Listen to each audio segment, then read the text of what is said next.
Good morning, Miss Warriors. Thank you, Nico Mingo, for saying that.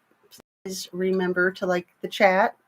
How are you guys? Happy Sunday. I bet you didn't expect me to come on today.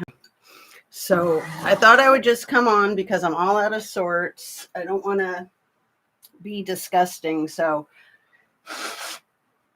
I'm going to get out of the frame to blow my nose. I thought I'd already taken care of everything, but my goodness, it is just one thing after another. That's why I have to keep setting the clock back. I won't go on about my problems. How are you guys? And you know what I'd like to say, if that's my biggest problem, how freaking fortunate am I? So thank you for watching on the replay or for being here live. If you're here lurking or driving or gardening, whatever it is that you can't comment.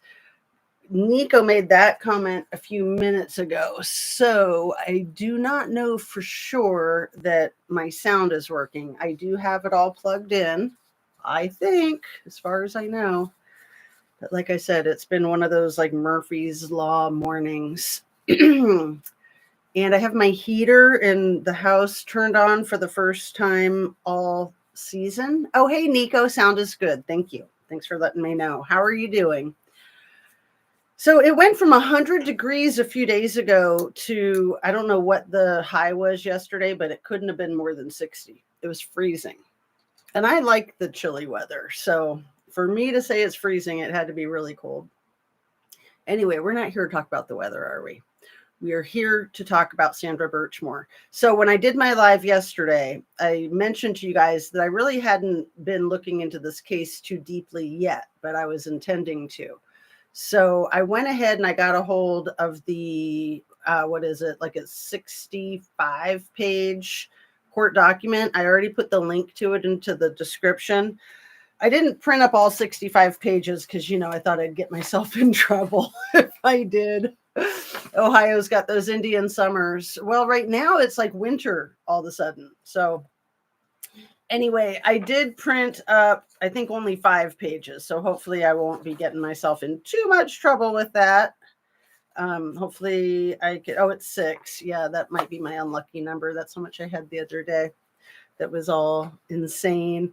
But I'm going to read to you some of this court document. But first off, let's do our regular stuff. And let's hit that like button if you'd be so kind. I really appreciate it. It helps the channel a great deal. And I need all the help I can get in every single way under the sun. You know, like at the grocery store when they're like, ma'am, do you need help out with your groceries? Say yes.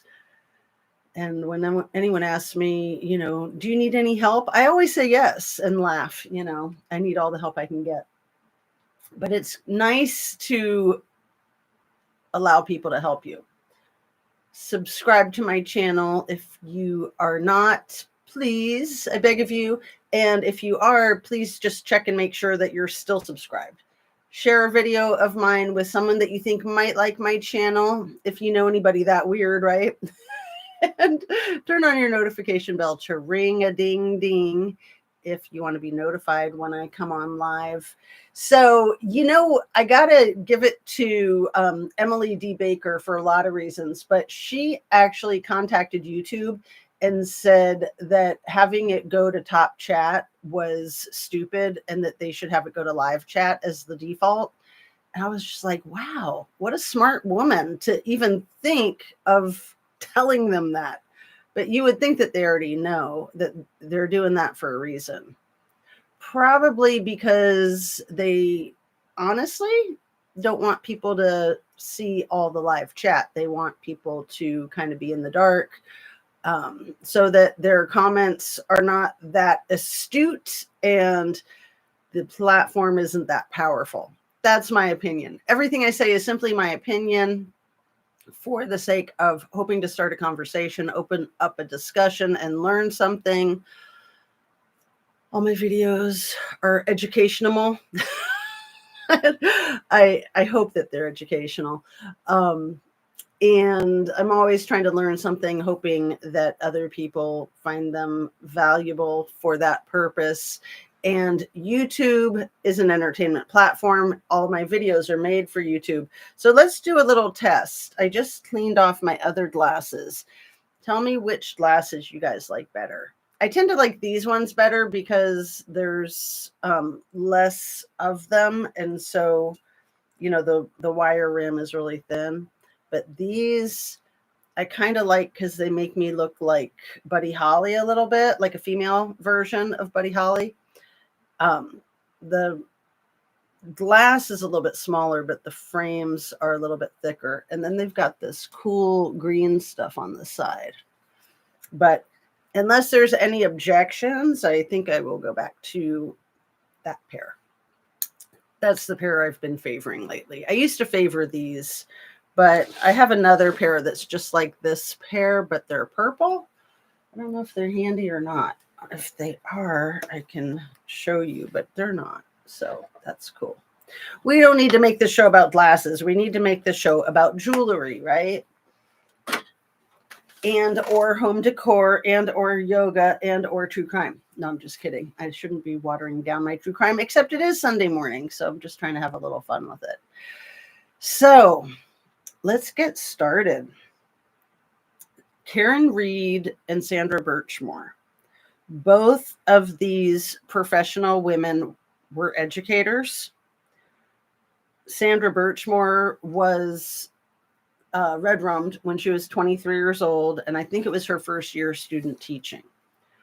So I did find out by reading the court document that she had been in that Explorers program, I think, for about 6 years, I think. She hadn't been in it for a couple of years before she passed away. But the thumbnail that I used for this video here, and I might change the thumbnail, but it's a photograph of Sandra Birchmore and Matthew Farwell, the douchebag that's been arrested for allegedly offing her. So I understand that that picture was taken around the time that she started with the Explorers, and she was 12 when she started. She looks 12. She looks really young, but she also kind of has a baby face. Even at 23, she looks kind of young. I'd say a little bit younger than 23. So they say that her, that the sexcapades. Sorry, I just realized I had some calzone on my lips still. Like I said, it's one of those mornings. As long as I don't have any in my teeth. And yes, I had calzone for breakfast. I know I should have had my yogurt, but you know, breakfast of champions, leftovers from last night. And it was really good. It was bacon and mushroom. Yum. Anyway, where was I with Sandra Birchmore? So she was 15 allegedly when their relationship got physical, but the police officer had been tutoring her at the library for at least a year. And I think it had been at least a year since he made a friend request to her on Facebook. It's crazy, you guys. Wait till I read to you what I've printed here. And I put the entire document in the description so that you can read through the entire document because it is insane if you want. You know, of course, you're not required to. It is completely insane. So both of these women were professional educators. Karen Reed taught finance at Bentley College. She was fired after she was arrested. And then Sandra, oh goodness, you guys, did you realize that she was red-rummed as a blizzard was rolling in? So she wasn't discovered for a few days. That's terrible. But that was allegedly meticulously planned that way. It's really easy for people in positions of power, you know, think of JP Diddy or like this officer Farwell. I want to say farewell, because it's like see ya MF, but it's farewell.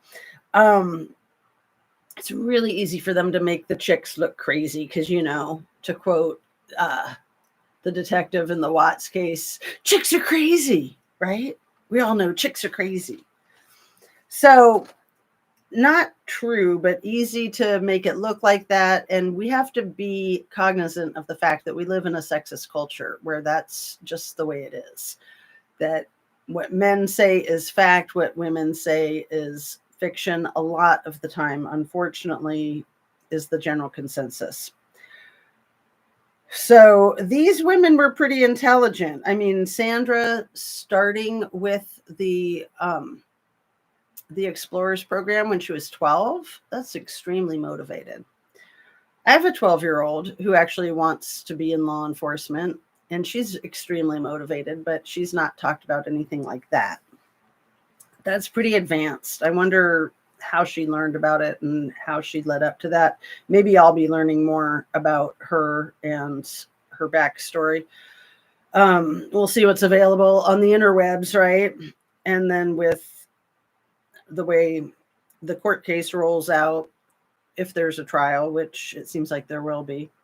So the Karen Reed trial was declared a mistrial a few months ago. We all know that trial dragged on for an entire month.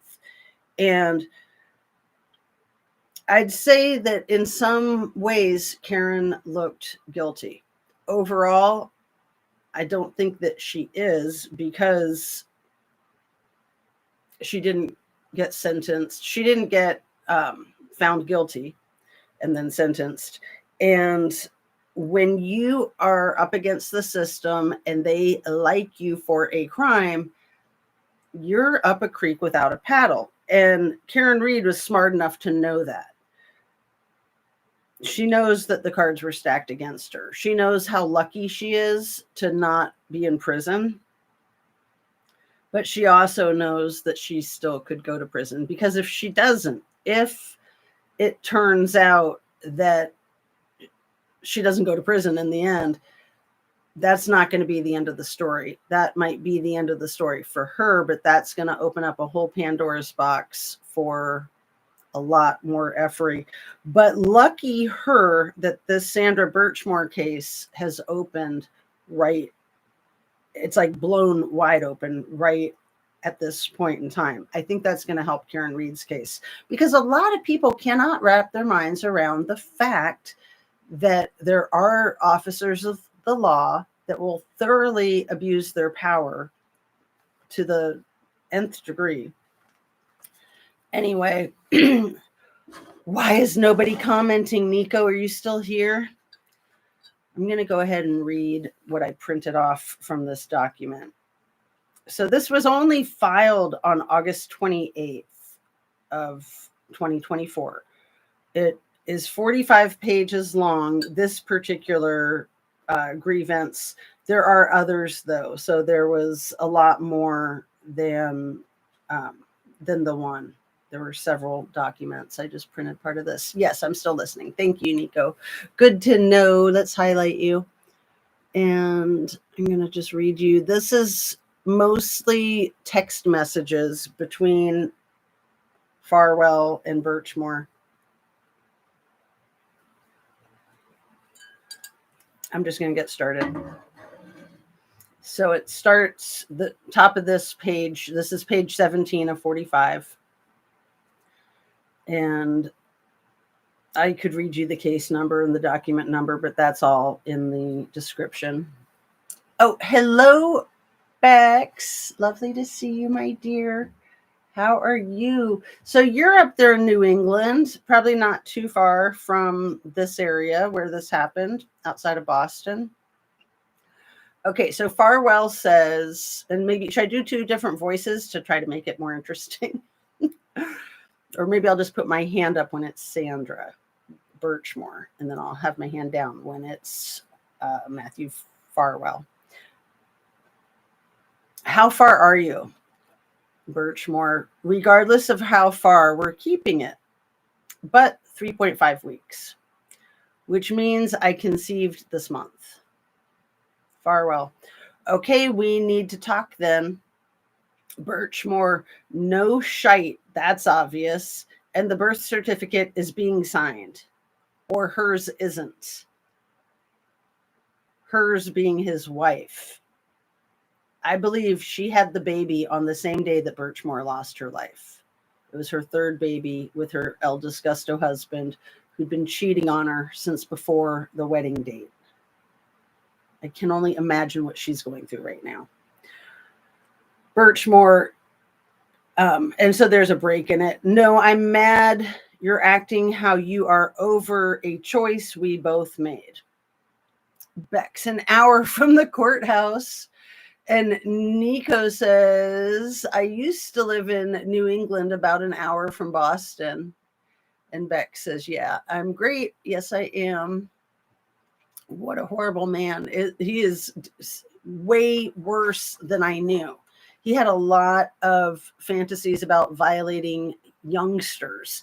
And he role played with Sandra that she was younger than she was, and even like incestuous, like that he was her big brother sneaking into her room at night. And he was violent. He liked it rough, and he liked to pretend that he was being more violent than he actually was with some of the pillow talk that he would request of her. He left Sandra's and went to the hospital. Baby was born the next day. So sad. Thank you, Bex. I love it when my chat can help me clarify when I am not being true and accurate. That's very helpful. Thanks so much. So yeah, I thought that they were expecting her baby to be born that day, but I wasn't sure if it had come out, right? Never goes as planned. Okay. Here, Farwell. I'm mad you act like you gave anyone a choice. Birchmore. LMAO, laugh my ass off. Oh, so you didn't have a choice? Question mark. Farwell. Per usual, you make me do whatever you want. Oh, poor guy. Playing the victim. Classic. Birchmore. All I did was say, can I have it? You said, have what? And I said, you know what I'm asking for. And you stood up and said, yeah. Birchmore, you've been doing that. You mad she's due in February and I am in September, and you don't know how you're going to be there for both of us. And you need to be there during labor for me too.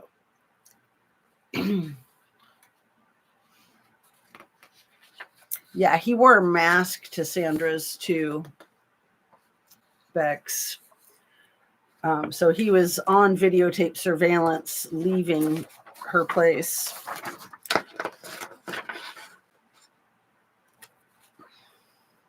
This is still Birchmore.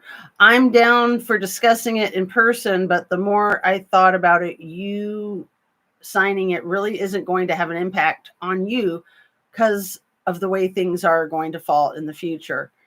Farwell. Okay, that's an in-person discussion. I'm just going to read to you like point 44 here. In November 2020, after Birchmore learned that she was not yet pregnant, she asked Farwell about continuing to try to conceive for another month. On multiple occasions, Farwell told Birchmore that they would need to discuss that topic in person. Farwell continued to meet with Birchmore in person and text messages suggesting that they remained active in the intimate way. So that was Farwell initiating that they remain sexually active. 45. On December 28th, 2020, and so right after Christmas, Birchmore sent Farwell a text message informing him that she was pregnant. She sent him a photo of a poster she had made to celebrate the pregnancy. And it says, congrats, we are going to be parents, 2021. 46. Farwell's immediate response to Birchmore's disclosure about the pregnancy was, quote, "I literally have nothing to say right now. How could you express that in text when I said I don't appreciate it?" Farwell and Birchmore then argued about the pregnancy in the following text conversation. Let's see. I said this is Farwell. I said the agreement was once. That was our compromise. Birchmore. I asked if we could try this month. Didn't realize that meant you F me once, LOL. And then I asked if we could try through this year. And you said I'd think about it. The conversation continued on October 13th, 2020. Farwell. Our compromise was try once. Birchmore. Yeah, it was to try this month. So you're thinking about the second thing I said as far as the rest of the year? Farwell. You said try once this month. If it happens, it's meant to be. Those are the exact words. Text messages indicate that a few weeks later, Birchmore continued to discuss trying to get pregnant. On November 3rd, 2020, she asked Farwell if they could try again that month or whether they would need to talk in person about that. Farwell responded, "That's an in-person discussion." On November 5th, 2020, Birchmore asked Farwell if he had given any more thought to their prior conversation and told him that she thought of a way they could both be happy. So this is Birchmore. Kinky bedroom antics are rife with revealing the truth.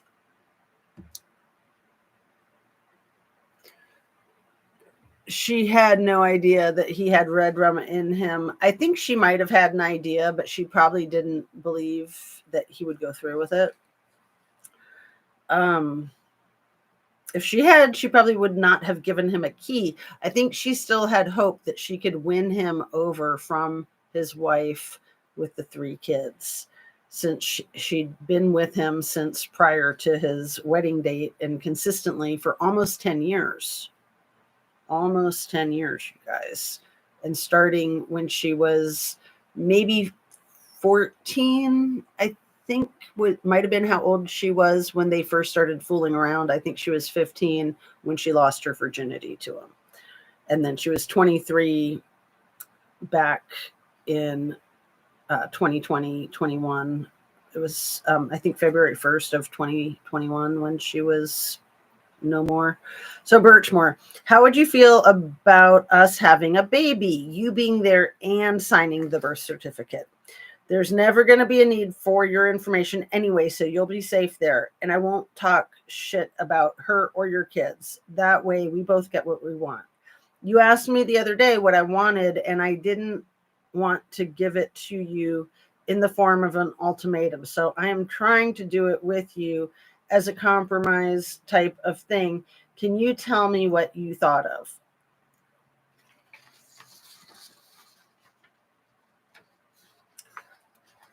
Let's see.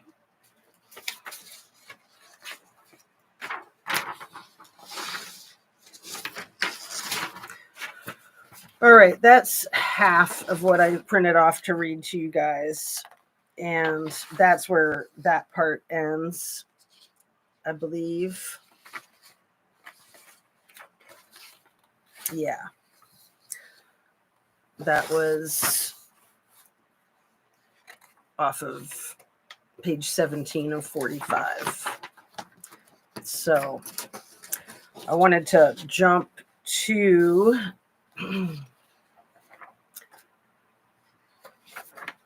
where they started putting the text into the lawsuit, into the body of it. And this is on page 7, point number 20.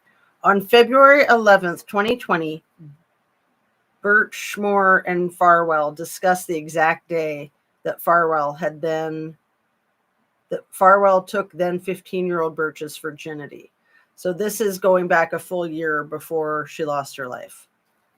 February 11th, 2020. Birchmore. I had butterflies so bad the day you took my virginity. Farwell. Me too. It was such a big day. Birchmore. Still know the date to this day. Farwell. Really? Birchmore. Yes. Farwell. Smiley face. Birchmore. That's not a date I'll ever forget. It was April 10th, 2013.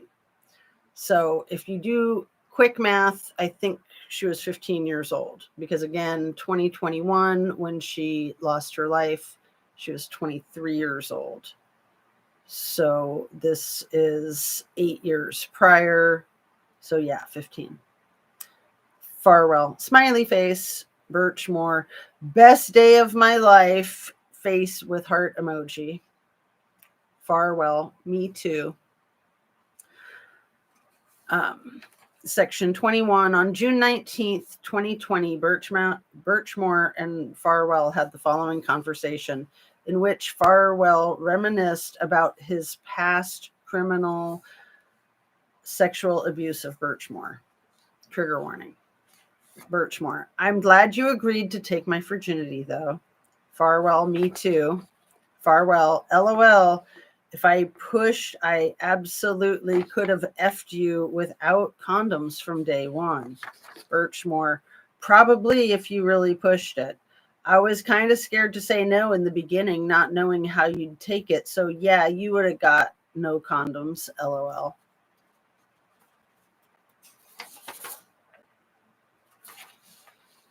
February 21st, 2020, Birchmore and Farwell reminisced about when they first became sexually active. Birchmore, I listened better back then, though. Farwell, I wish it had been a year sooner after helping you study at the library. You still listen and give me whatever I want, baby. Birchmore, I didn't even make you wait a year after that. And good, but I don't think you're going to get what you want next time. So, Farwell, of course I will, or of course I will. I'll just take it. Birchmore, that's what you think. Good luck with that. Ooh, man, she's talking back. She's standing her ground.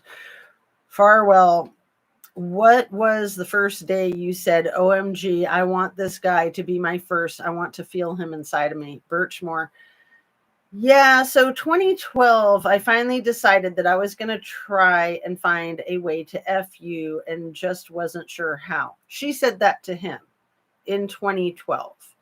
So again, you do the math and that makes her 14, I think, right? Because that was, yeah, when she was 14.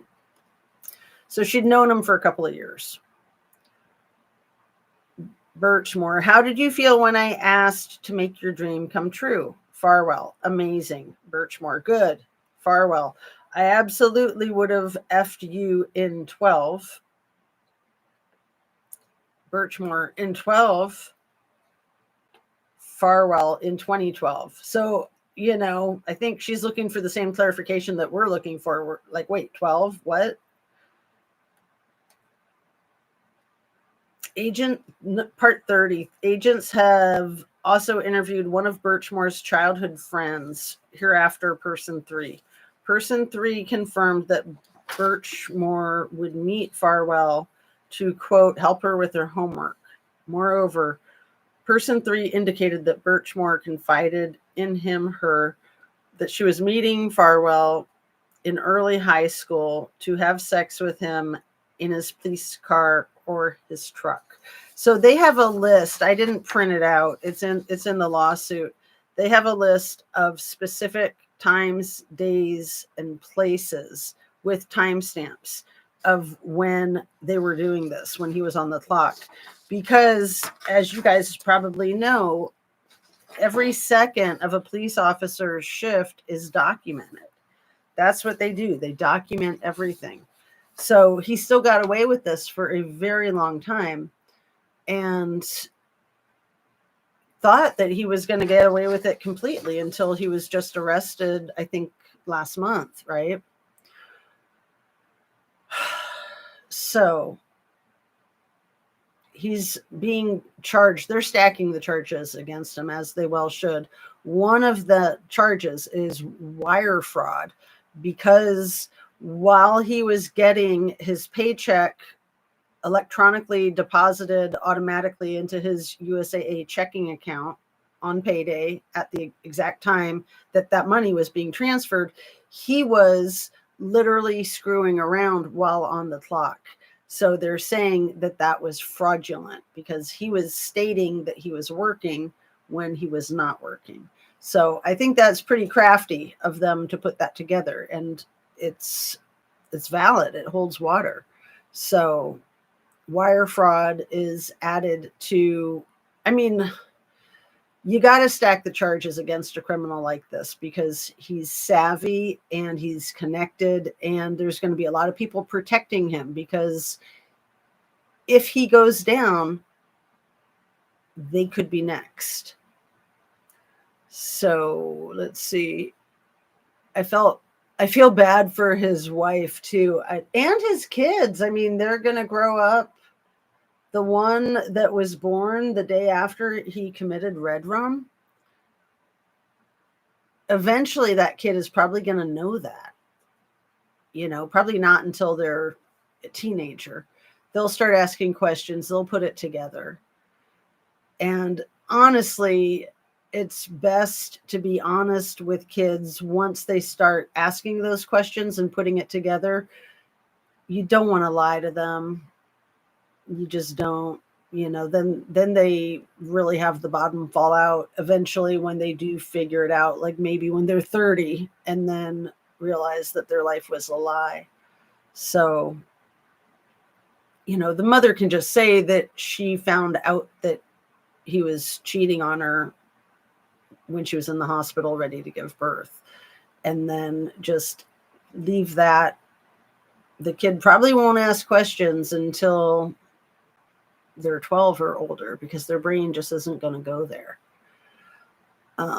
All three kids are victims too. Absolutely. Hello, Granny Annie, traveling again. Okay, title. You see, she tried to get preggers. Thought I heard that. Yeah, I know. Thank you, Granny Annie. I just learned that. She was over the moon about being pregnant. So she was, I think, livid when she found out that his wife was pregnant with a third child. And she drafted a text to send to his wife, letting her know that he was having an affair with her. I don't know for fact if he found out about that text. I know she shared it with a friend. Chances are he found out about it. And that's part of why he did what he did, because he was realizing that his life being destroyed by the truth was just a sentence away of being uttered from her mouth. Whether she chose to or not, she could choose to at any time, and he didn't have control over that. And that's the one thing that perps want, is control over their victims and control over everything. Essentially, in my opinion, because they don't feel like they have control in their own lives. So they try to control things that are beyond their control.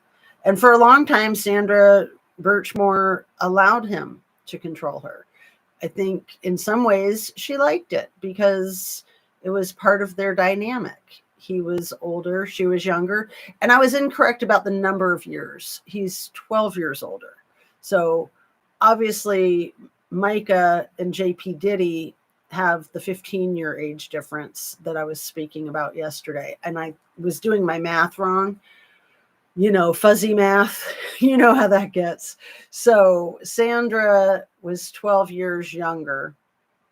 And when they started their affair when she was 15 and he would have been 27, it was the year before he got married. So he got married when he was 28.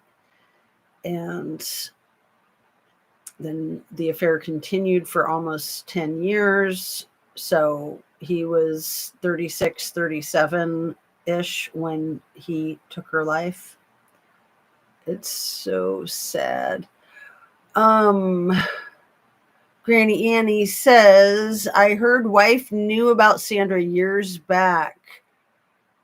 Ooh, you heard that where? Wow, that's wild. But keep family and pension together. Wow. Well, and he probably told her that it was over. He probably told her that it was just like a one night stand or a 2 night stand or something like that, would be my guess, that he really downplayed it, that she didn't know he was continuing. But yeah, that would make more sense with it going on for 9 years, that he was not able to keep it secret, especially it sounds like they were in a relatively tight knit community, and people talk, even in a big city, people talk, right? People speculate. We need to substantiate facts if indeed they are facts, not rumors, speculation. Thanks, Nico. And I think it's okay to speculate and to share things that we think might be rumors, but just to clarify that we're speculating and that we think that they might be rumors. That's a very wise thing, Nico, because yeah, I don't want my channel to be a source of misinformation or disinformation. There's enough of that in this world. Yeah, absolutely. So thanks for that. Yeah, Reed and Birchmore have a lot in common, and hopefully their cases can help each other's.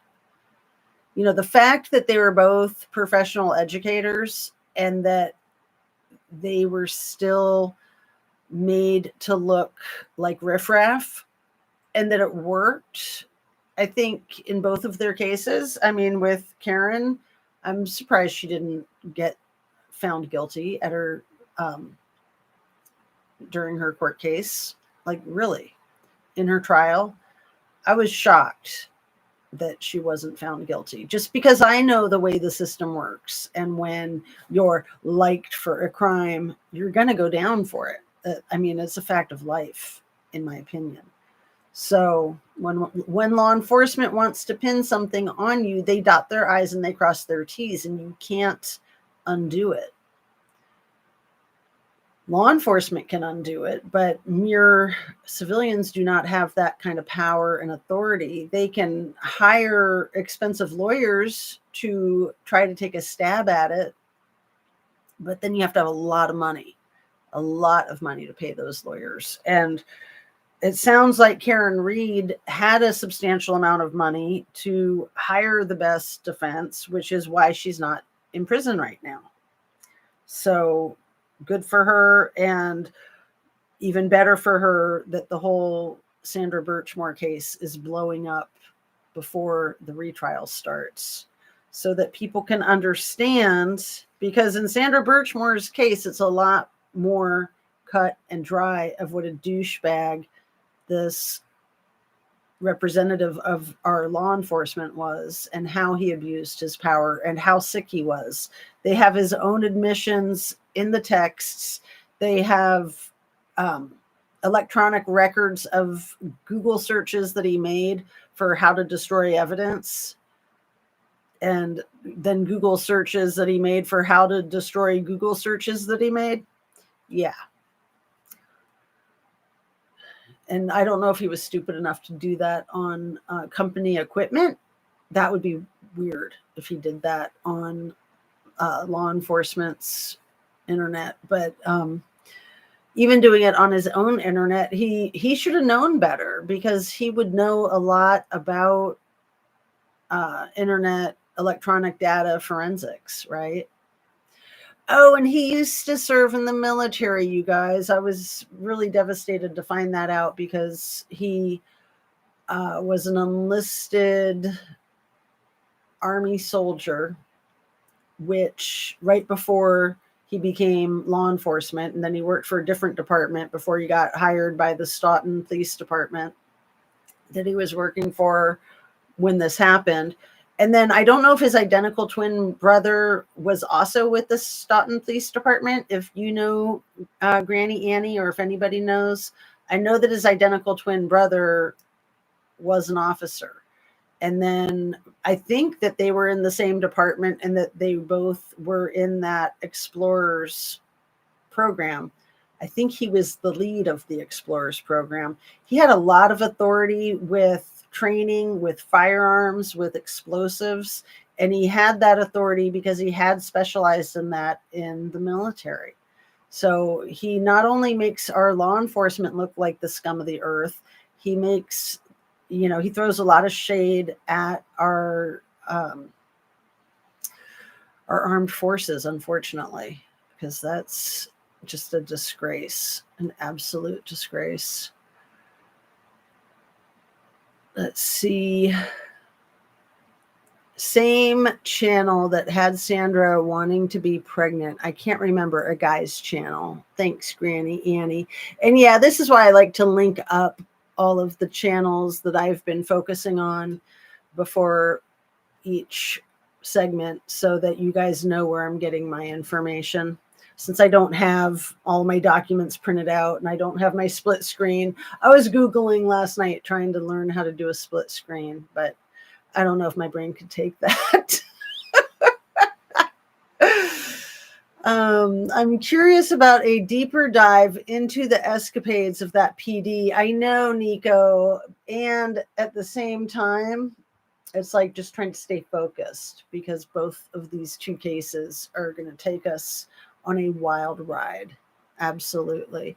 And yeah, you don't want to get too distracted by too much gobbledygook. And I'm sure there's tons and tons of gobbledygook. I can only imagine how many cases they screwed up and how many unprofessional, unethical, illegal things that they did as a department. Because I started to say that Matthew Farwell and his brother were both in the Explorers division. And then the police chief at the time, those three all violated and abused Sandra Birchmore as a teenager. And I think that it was more than those three. But those three are the ones who are known about and the ones that were already forced to resign shortly after she was unalived. I think just a couple of months after she was unalived. I'm sure people talked like crazy. It took a while because a lot of the information was wrapped up tight and they have to interview people, but also the 3-day delay that it took to find her because of the snowstorm. So those first 48 hours were obliterated. Like, talk about a whitewash, right? A whiteout.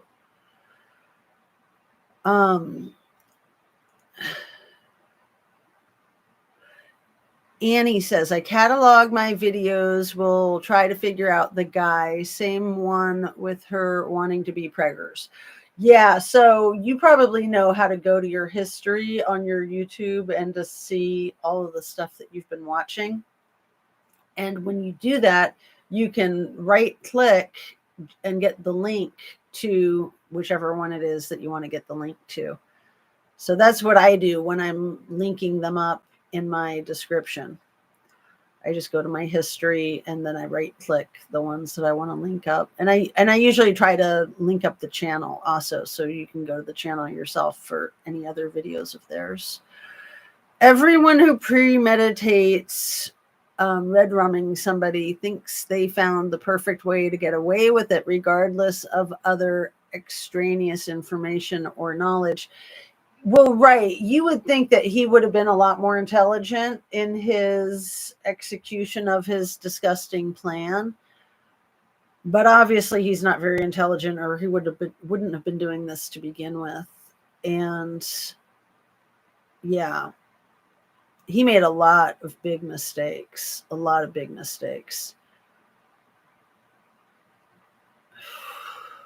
Obviously, he was desperate. Obviously, he was behind the 8 ball. Remember what I was saying a couple days ago about how personality disorders really reveal themselves when people are under duress. That's when people fall to their lowest level of functioning. And this was his lowest level of functioning. Honestly, I think anybody is going to be stressed out when they're having their third child, because having kids is stressful. It's expensive and it's chaotic. And as happy as you're going to be, even if you planned it and were dreaming about it for a long time, you're also going to be realistically stressed out. So, especially with his wife going into labor as a snowstorm is rolling in. I had one of my babies in the winter and I was terrified of that type of thing, of her freezing to death. I bought so many warm, snuggly outfits and blankets, and it just happened to be the most mild winter that Ohio had had in decades. That was in 2012. It was kind of lightly snowing the day she was born or the day after she was born when I was still in the hospital. And that was pretty much all the snow that we had that entire year. It was crazy. But I was relieved because I was very afraid of how to keep a small baby warm and protected from the elements in winter. I mean, they're so vulnerable when they're new. So obviously he was feeling very vulnerable with two women being preggers at the same time, having lost control over this girlfriend that he'd been controlling for at least 9 years, actually more like 10 plus. And it sounds like she was really becoming her own person. She was really coming into her own. She had her own apartment. She had a job that was not in law enforcement. And she was probably very well received and well respected and liked by the people that she worked with, I would imagine. I mean, that's hard to get a position in a school. They're extremely selective. They have to be. And, you know, law enforcement's extremely selective too. They do a lot of psychological testing and psychological background checks so that they can get,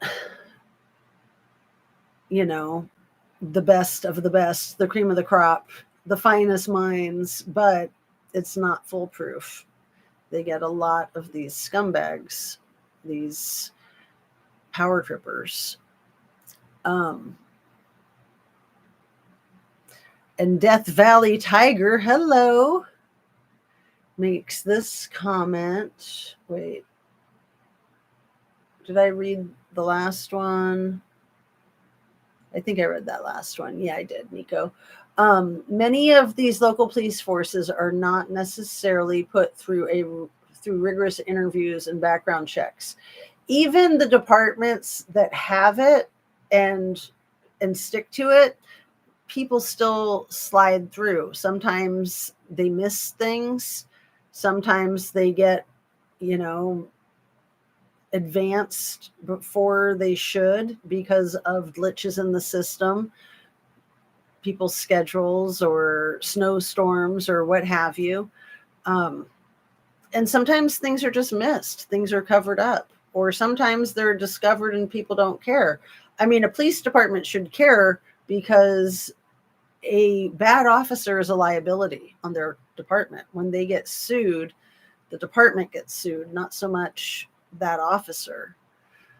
CRPS brain is very scrambled, hence 30-second video channel. Will try. Sandra is in Karen Reed file, 20 to 30 videos per day. Yeah, my brain is still a little scrambled too. I was doing a lot better when I woke up this morning. I didn't even take the Zofran or the Sudafed last night because I was feeling so good. And then I woke up definitely needing it. So I'm still a little under the weather, but I was feeling so good after my video yesterday, you guys. I even did a yoga video yesterday evening. So where did these loser scumbag people come from, and how they passed muster to become law enforcement officials? Well, sometimes it's because they know people, but Yeah, it just happens. And I'm going to say that some people probably aren't so bad until they get into the position and then they get power drunk and abuse the power. I don't think all of them go into it with that in mind. I do think some of them go into it with that in mind, though, for sure. Don't be hating. Mizzy and Divine recruited, primed the Farwells.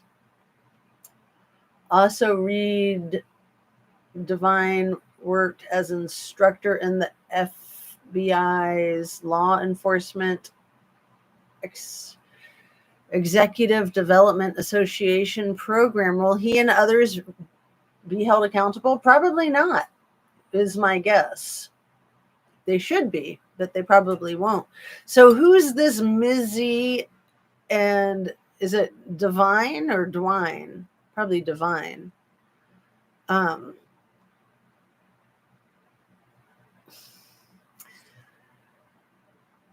let's see, corruption from the top down. Yeah, I mean, if you have a corrupt police officer and there's not corruption at the top, then the supervisors are going to nip that in the bud. But when they don't, when they let it slide, then that automatically makes them corrupt. So corrupt by association, guilt by association, right? Feels like politics starts out with good intentions, then money is dangled in their faces.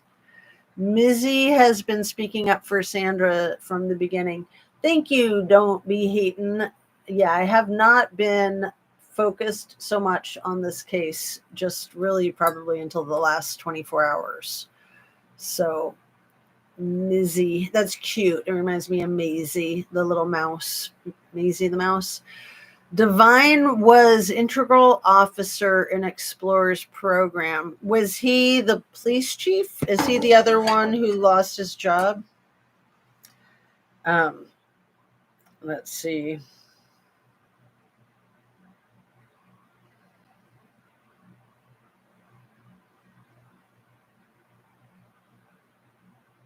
The police chief who resigned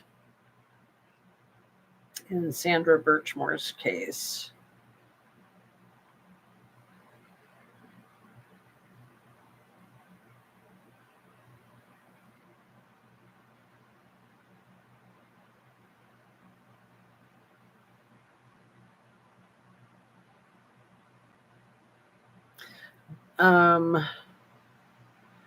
Well, this is interesting. This was from the Boston Globe 2 days ago. I want to read you this.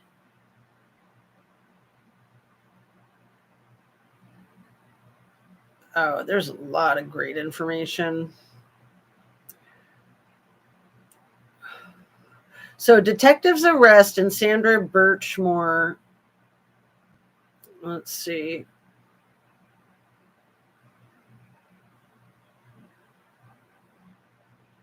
Case is latest scandal. Oh, it's not going to let me read it without these pop-ups. Hold on. Latest scandal for long troubled Stoughton police residents say. Yeah, it's not. It just keeps popping up. How annoying. I hate pop-ups, don't you? They're so hateful. So the Boston Globe is rife with pop-ups. A lot of the newspapers are. So yeah, I was just trying to find out the name of the police chief. Oh, that he was the police chief, right? The Farwell twins and Divine resigned from the force in 2022. This is Enterprise News. Let's see if it'll allow me to read it without the pop-ups. Ex-cop Matthew Farwell was actively employed by the Stoughton Police Department, which when he allegedly began a sexual relationship with 15-year-old Sandra Birchmore. Farwell joined the Stoughton Police Department in 2012, where he met Birchmore through a department-run youth program. He was in charge of it, I'm pretty sure. From 2012 to 2021, Farwell is alleged to have groomed, sexually exploited, and sexually abused Birchmore, all while continuing to work as a law enforcement officer. He was still working as a cop when Birchmore, then 23, was found deceased in her Canton apartment on February 1st, 2021. She was 3 months pregnant at the time of her death and told Farwell the baby was his, according to the Department of Justice. An internal affairs investigation concluded that Farwell and 2 other Stoughton police officers, Matthew Farwell's twin brother William Farwell and Robert C. Devine, also had inappropriate relationships with Birchmore.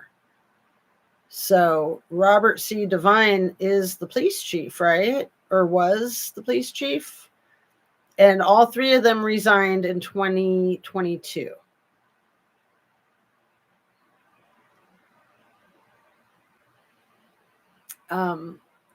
In March of 2024, Matthew Farwell was effectively banned from working as a law enforcement officer in the state of Massachusetts. But see, that's what's so frightening. He could have just gone to a different state and practiced law enforcement somewhere else.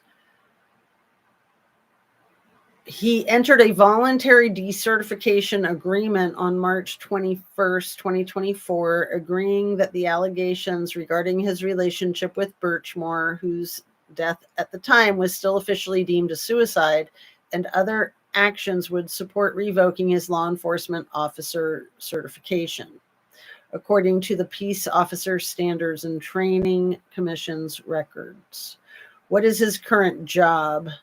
The FBI arrested Matthew Farwell Tuesday at a Revere shopping center.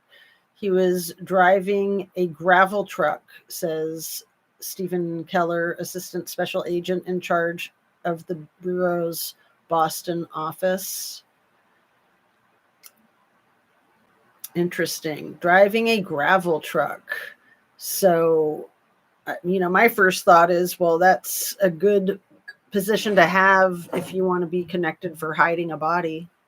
That's where my brain goes.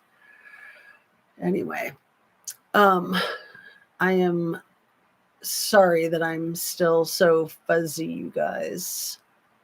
But thank you for being here. And thanks for the hearts. That's sweet. Let's see.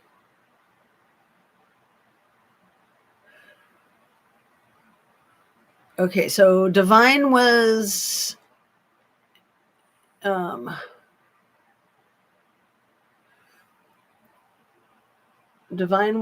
integral officer in Explorers program. So he was the police chief, and then both of the brothers were in the Explorers program, but I'm pretty sure that Matthew was selected to be the lead of it, and that he was the lead at the time that he met her. So she would have been so flattered as a new explorer that the lead gave her all this special attention. And then 2 years later, he started tutoring her at the library. So disgusting. And it just shows you how libraries can become grounds for predators easily. They have to be really careful. They have to keep a close eye at libraries, sort of like YMCAs. Let's see. Many local police departments are small towns and hire based on a certificate they have achieved. The towns really just interview and that's it. State police are a different process and very in-depth. Yeah, Death Valley Tiger. My husband is in law enforcement. He has been for almost 20 years. So he's been through a lot of that. And there's departments that only hire family, small town departments that only hire friends.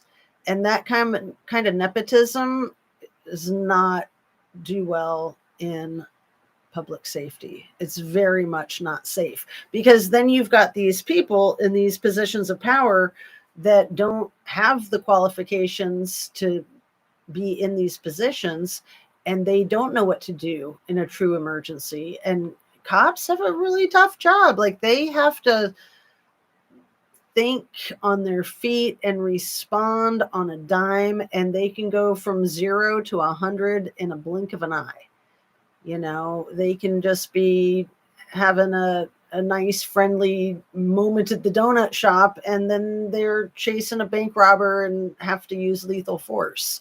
I mean, it can go that quickly.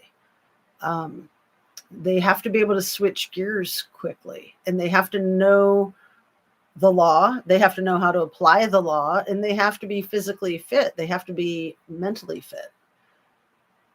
Their jobs are extremely challenging. And then you throw corruption like Matthew Farwell into their department and just complicate everything for everyone, especially the community that department is serving. It's just so sad.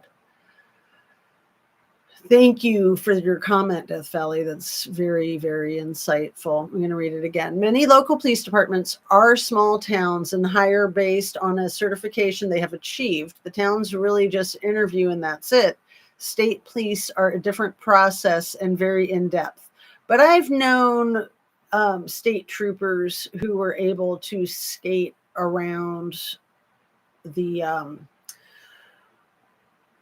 in-depth training that they should have had. I've certainly known people who've gotten away with not being up to snuff for many, many years. Like one I knew was a trooper for 20 years. And, every time anything difficult happened, he just took a sick day or a few sick days. Seriously, he was extremely unfit. The process can take several years before the whole process is complete.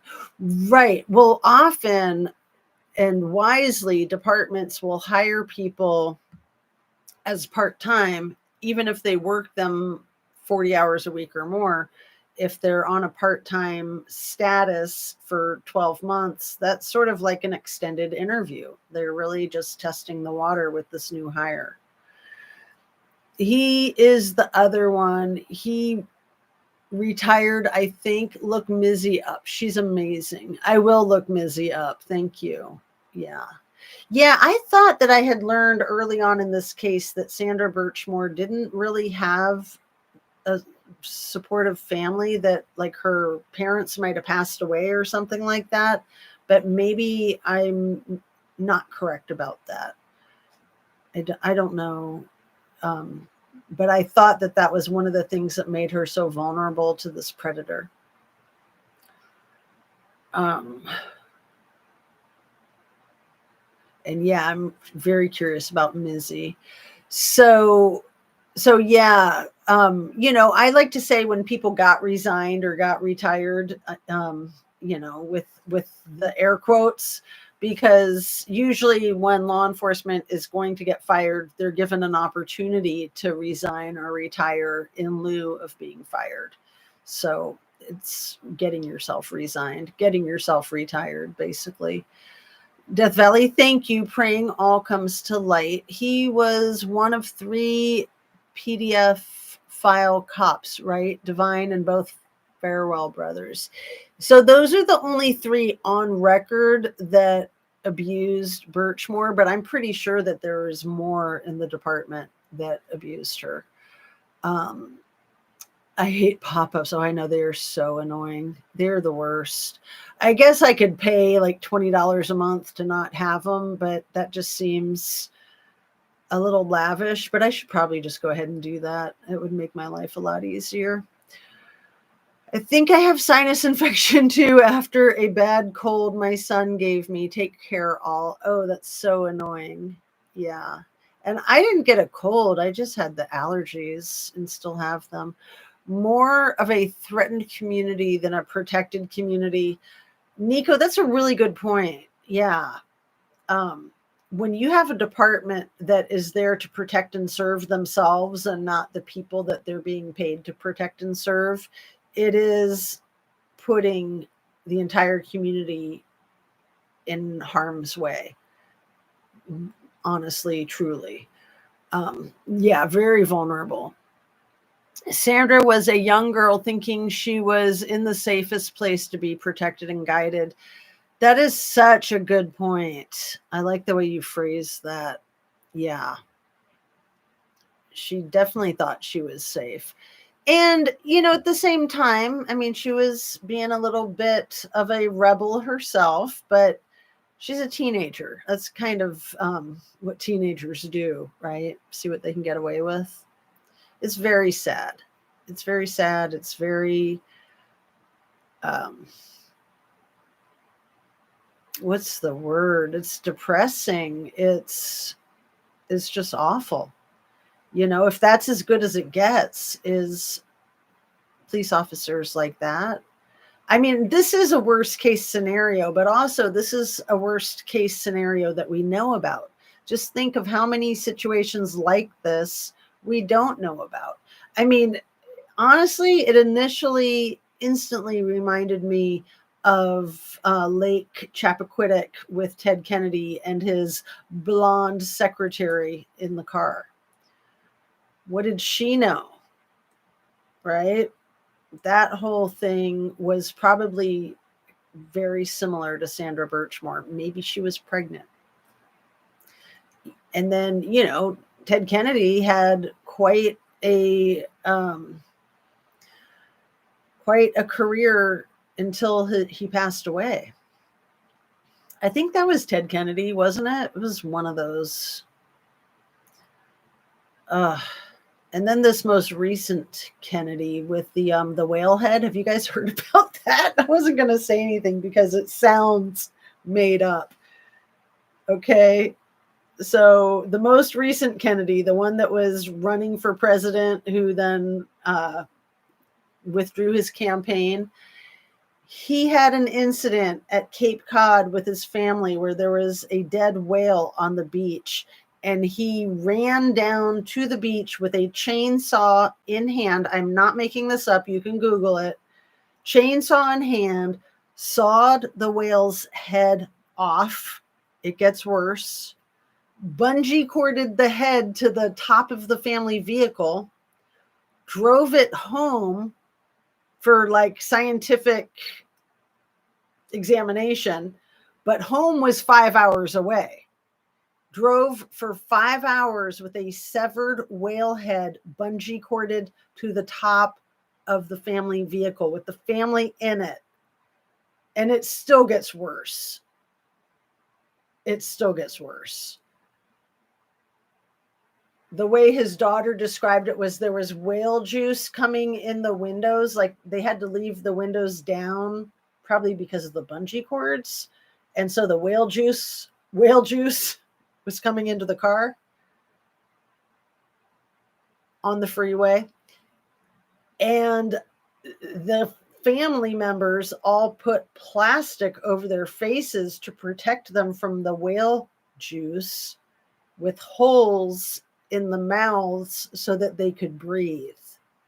So they're driving down the freeway with a whale head, severed whale head attached to the top of their car. And he's all excited.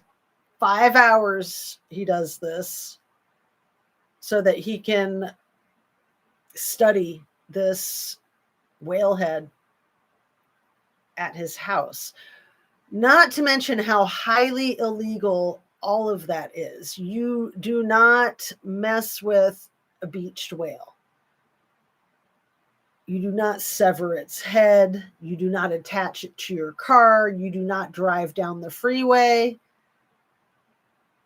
And then you think about these kids and the mother and the father with the plastic over their faces with their mouth holes so that they can breathe, and the whale juice going into their freaking mouth holes. I know it sounds crazy. It is crazy, but no, it's not my crazy. It's his crazy.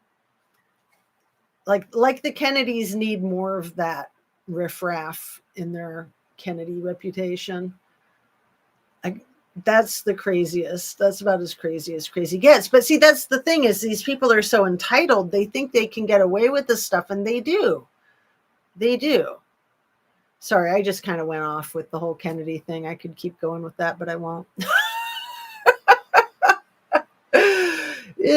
And Sandra was a young girl. Yeah, that was the last really good comment that I highlighted there.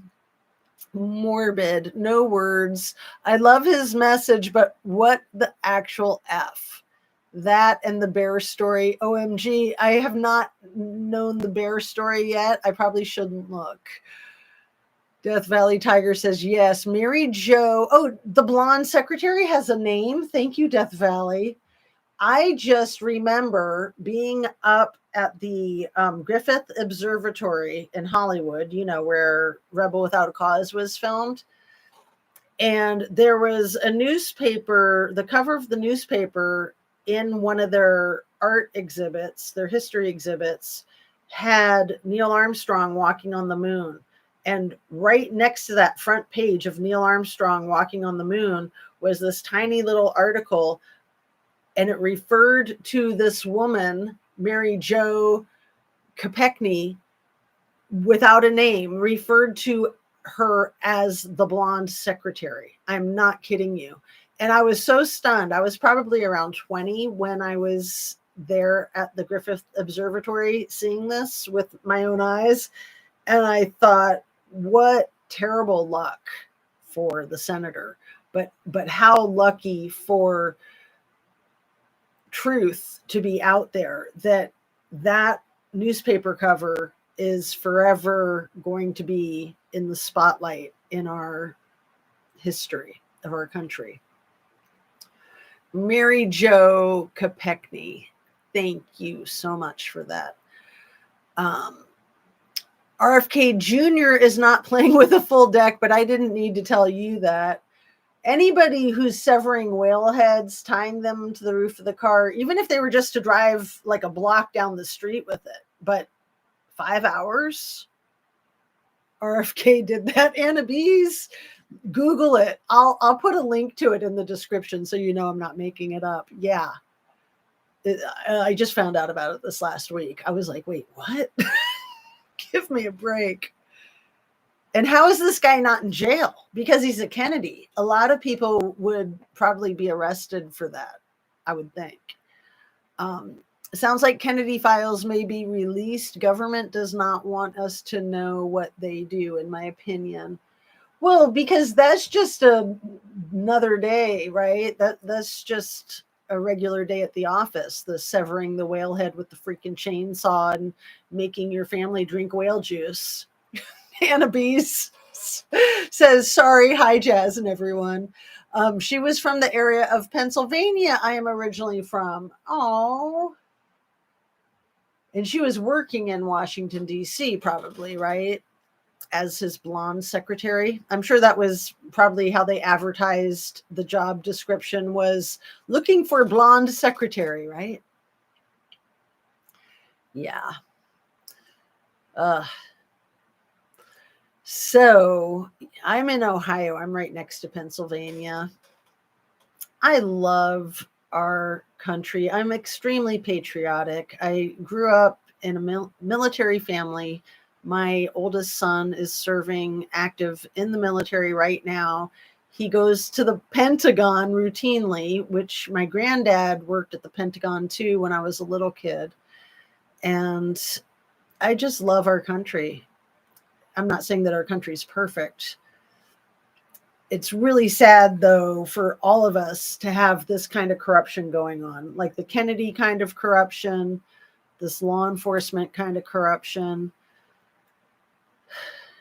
I don't want to say anything derogatory about Boston, but Boston is a city that seems to be rife with insanity. And I never understood that. I've known that since I was about 20.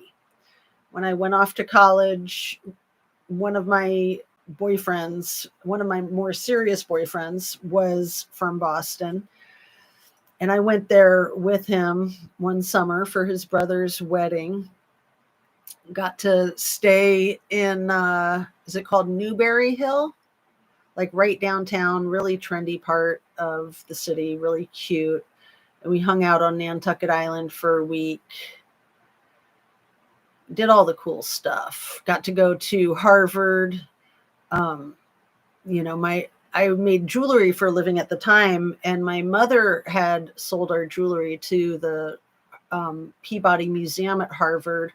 And then I was able to get the jewelry contracted with another place in Cambridge. I can't think of the name of it right now. I was going to try to impress you guys with it. Dang it.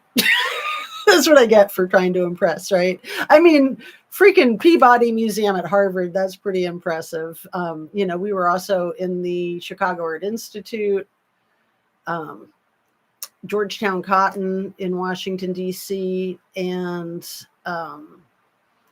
Maya in West Hollywood, and Fred Siegel's. And I got the Fred Siegel account as a 16-year-old all by myself. There. Okay, I bragged enough, right? Okay. But the place in Cambridge, right off the train, a very famous clothing and gift shop. I'll have to Google it and find it because it was cool. It was cool. Both my mom and I got that account and kept that account going for a long time. But anyway, my point was to try to not be insulting to Boston, because Massachusetts is a beautiful state.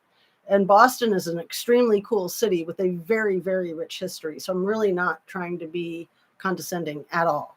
Not at all. However, I have found that there's a lot of crazy in Boston. I mean, there's a lot of crazy everywhere, but it seems like Boston takes it to the next level. And it was only at the AJR concert that I was at last month. And that band is from New York. And they brought up Boston as having like the little man syndrome, because it's a big city, but nothing compared to New York. And it's always in the shadow of New York City, which is what makes it so unhinged. And I was like, oh, thank you for answering that lifelong question that I've had about why does Boston have such extreme nuttiness? And these police officers in this Stoughton department really depicts it well. But I'm wanting to be very cognizant of pointing out that they're not that unique. I mean, that can happen in any department and does happen in a lot of departments. And let's be real. A lot of departments don't have anything like that going on. Seriously. A lot of departments are actually squeaky clean, in my opinion. Like, yeah, everyone's got their stuff, but not to this level. I mean, this is crazy off the charts, but this is just what we know about. So it's good that it's coming to light, because it'll help other bad apples get discovered, in my opinion. This is a very good thing. No, it's not called the Garage, Nico Mingo. Thank you for trying, though. Scranton, Wilkes-Barre area. Oh, Scranton, Pennsylvania, isn't that where the office is? And Wilkes-Barre is like where student loans Sally Mae is, right? Let's see. Humans need to get it together. Yeah.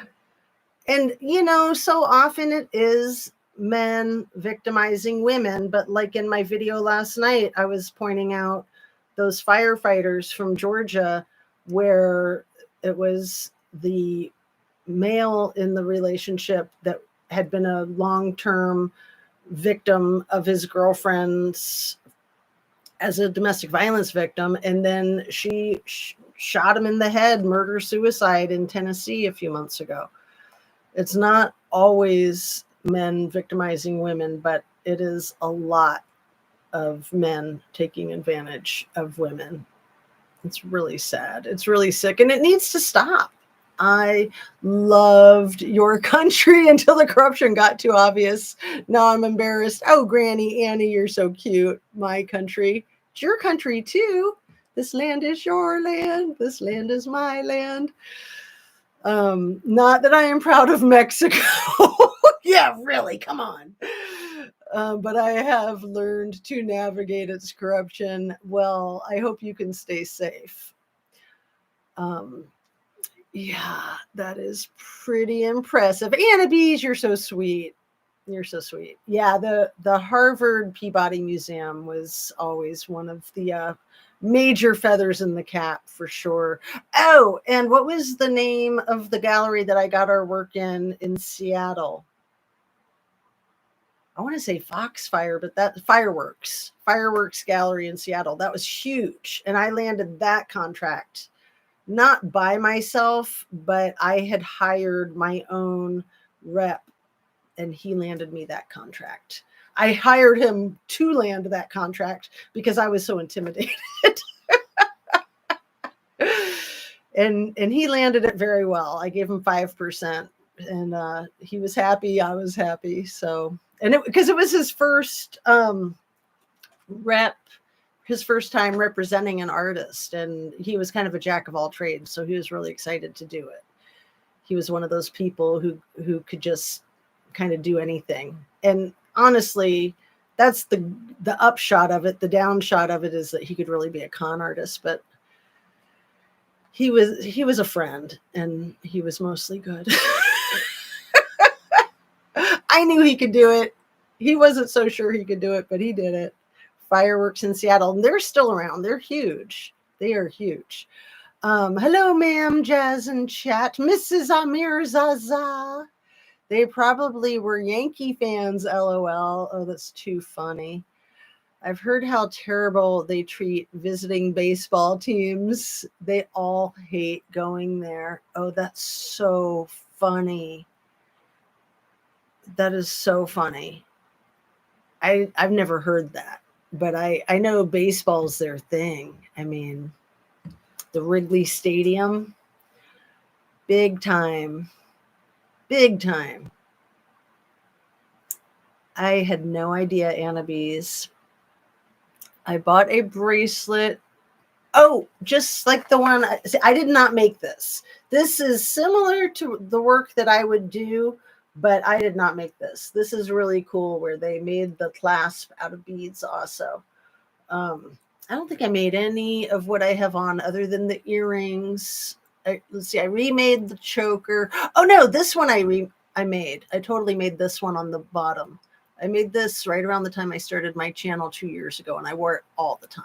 It's one of my favorites. And I hadn't made jewelry in years when I made this, and I was so proud of myself. So, so very proud of myself. What else do I have on today? Kind of like, I've got these handy. I've got my little jewelry rack right here. Remember when I made these last summer? That necklace. And I remember because it was right around the time my kid was graduating from boot camp up there in Chicago, north of Chicago, Lake Forest. So I made these two necklaces. I was so proud of myself. You can wear them together like that. And then I made a few really cool earrings to go with them. And this was one of my favorites that I made to go with it. So lots of metal and stones. And yeah, enough showing off, huh? I get really excited, especially when I do things that are so unique from other things that I've ever made. When it's really these one-of-a-kind things, it's fun, and it's just it's nice to have it as a hobby. I thought that I might get back into it professionally, but I just can't. It's too much fun, and when you do it professionally, you really don't make any money, and it's like giving your children away. You know, everything you make is like one of your creations. So check out how cool that is like that. That's the way it was when I just hung it up, and I just wanted to show it to you. Because normally I wear them like one at a time or not together, just because it's a lot to be wearing them together. They're both so busy, but pretty freaking crazy. And I just slaved and slaved and slaved. I don't even know what possessed me. It was almost like somebody else was designing these through me. There. Okay. Am I holding it well enough? I like to put stuff on a black background, but I don't have anything black handy. And I am getting ready to wrap up. So I'll go ahead and read your last few comments and then call it a wrap. Unless there's something else I need to show off, right? Let's see. There were so many earrings that I made yesterday, and I put a bunch of them on a community post, but I don't think I put these. Oh, and let's see. I know, I'm such a nut. So this necklace, remember this one with the blue stone? And then these earrings, I did not take pictures of. I just made those a couple days ago too. I don't know if you can really see it. Let's see. So it's like pearl and stone, and it's just so much fun. It's so cool. It's so good to have hobbies, right? So that we can keep people like Lindsay out of our hair. Lindsay Rodney Neiman, get a hobby. I'm like, biatch, I got too many hobbies. Leave me alone. Pretty impressive. Let's see.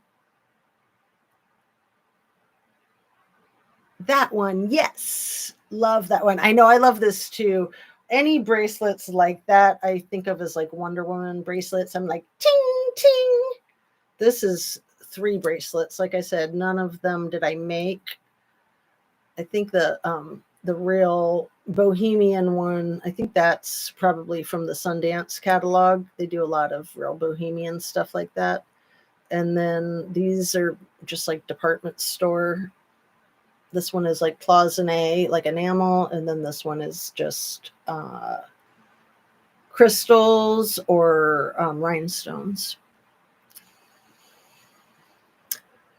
Okay, enough, right? Enough about the jewelry. Love that one. Very pretty. Love those necklaces. Oh my God, I love those necklaces so much. That was last summer when I made those, and I wore them all the time. And like this one that I made 2 years ago, I used to wear it all the time, and now I don't wear it that much. And when I do, I get really excited about it. I'm trying to get all the other necklaces out of the way. There. So it's just very unique. I've never seen a necklace like it. I don't know where I got the idea. I just went with it. It's fun. It's fun to be creative. It's fun to be spontaneous. That's what I try to do in my life. It's what I try to do in my channel. And it's especially fun with skills that you've built that you're relatively good at, because making jewelry is not easy. I think a lot of people figure it'll be easy. It is a pain in the butt. You have to have the right equipment. You have to have the right lighting. You have to not have the dropsies. It's so annoying when you're dropping things or not getting it right. It really tests your frustration tolerance. My granddaughter wears a necklace I made. Oh, that's cute. I want to learn how to make jewelry. I've tried, but it's harder than it looks. Exactly. And I was really lucky. I made my first pair of earrings when I was 8 years old with my mom. She taught me how. And then when I was a teenager, she started a jewelry designing business, and I was able to learn from her, and she sold my stuff. And then I started selling both of our stuff. And yeah, I was a jewelry designer until I went to graduate school. So I want to say I was like 26 when I stopped doing it. No, because I did it for 13 years. I was probably more like 29 when I stopped doing it. Because I think I started when I was like 14, 15. So add 13 to that. You know me and my fuzzy math. I can't do math. Not when I'm on live anyway. And very nice. Dang, I just do jigsaw puzzles. Jigsaw puzzles are way cool too. Yeah, because everything to me in life is like a jigsaw puzzle. And putting things together is fun. And on that note, I'm going to wrap it up. It reminds me of one of my favorite Rolling Stones songs that is very obscure and a lot of people don't know it. I've never heard of it. It's called Jigsaw Puzzle. I'm going to put a link to it in the description. It's It's one of the best Rolling Stones songs ever. Early Stones. Probably with Brian Jones, but I'm not sure. Have to look it up. Jigsaw puzzle. All right, you guys, have a lovely Sunday. I will be trying to do a yoga video later today. And I am going to just hope that I'm well and I'm back on my game. But I don't want to get my hopes up. I don't want to get ahead of myself. The necklace was made of beads of other necklaces my aunt made in a glass hummingbird my mom gave me. Oh, how cute. I love hummingbirds. They're so precious. They're like little magical beings. So have a lovely Sunday. Stay hydrated. Stay well nourished.